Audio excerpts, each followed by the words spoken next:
Meski masih berada pada situasi pandemi, ada berbagai hal yang bisa dilakukan seperti halnya penataan pariwisata, misalkan membangkitkan potensi desa wisata.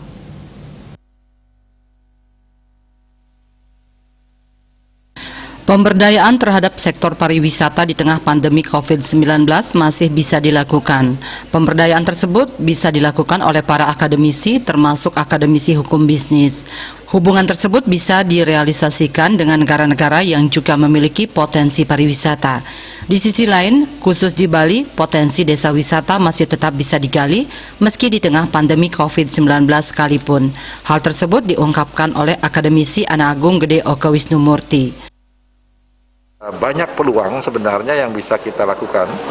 Yang pertama tentu berkaitan dengan bagaimana hukum bisnis ini bisa menjadi jembatan penghubung antara para pelaku industri pariwisata dengan negara-negara yang menjadi objek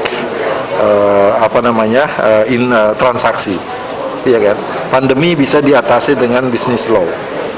Yang kedua, local wisdom ini berkaitan dengan bagaimana potensi-potensi yang kita punya, yang kita sebut dengan desa wisata atau ekowisata, ini bisa kita bangkitkan dan bisa kita kembangkan. Guna memaksimalkan potensi pariwisata serta memberikan rasa aman bagi pengunjung, protokol kesehatan COVID-19 harus diterapkan secara ketat. Desak Aryani, Bali TV.